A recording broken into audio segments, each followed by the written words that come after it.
Doy, kamusta? Dito kami ngayon sa Taytay at maghanap tayo ng damit pang-abay. Bali, na-contact na namin itong store na to online, tapos may pinareserve na rin kami mga damit para sa abay na babae. Bali, ang initial plan talaga namin, Doy, ng partner ko, talagang yung mga abay na lang namin mamimili ng mga design, tapos susundin na lang nila yung color.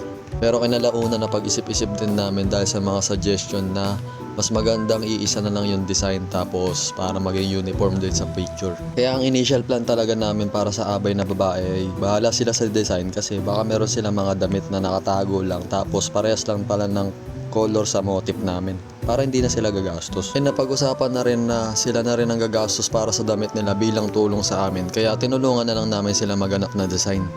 Kaya ito, kahit malayo, pinuntahan namin kasi mura dito. At bago kami pumunta dito ay sinigurado muna namin sa mga abay namin na babae na okay sa kanila yung design, kasi sa kanila yon sila magsusuot nun. Ang napili pala namin damit ay free size, kumbaga kasya sa lahat sa kanila. Kaya hindi na kami nahihirapan sa pagbili, hindi na namin sila kailangan isama lahat. Dito naman tayo sa mga damit na panlalaki. Malapit lang dito sa amin yung rentahan. Bali, sa damit na panlalaki pala mapapagastos, Doy, kasi mas maraming gagamitin yung lalaki kaysa sa babae. Hi guys, Yung nagsusuot si Buboy ng ano. Hindi, joke susuot lang. kami ngayon. Ito po na, check mo lang yung 33. Yeah. Kasi talaga kasama siya sa picture. Mayayain talaga yung tao na yan eh.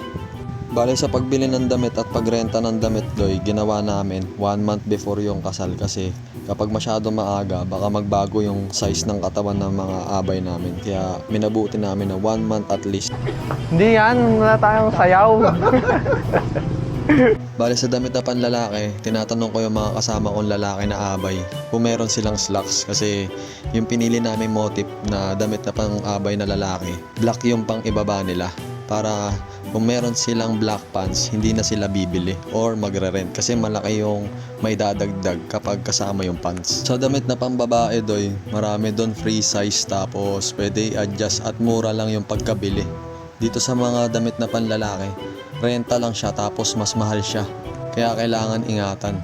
At dito sa mga abay na lalaki, nagkaroon na kami ng batch 1 tsaka batch 2 kasi may mga kanya-kanyang trabaho na sila eh. Hindi sabay-sabay yung available time nila, kaya nagkaroon kami ng batch. So para mabilis naman namin natapos lahat, at nagpapasalamat din kami sa mga abay namin na nag-a-adjust para sa mga oras na inilalaan nila para sa amin. Very thankful ako kasi kahit shoulder nila yung mga gastos, talagang pinapakita nila yung suporta sa amin. Kaya hopeful ako na makasama namin kayo sa isa sa pinakamagandang araw ng buhay namin. So paano ba yan, Doy? Marami pa kaming gagawin. Medyo malapit na yung araw eh. Kaya hanggang dito na lang muna. Hanggang sa muli natin pagkikita. Paalam!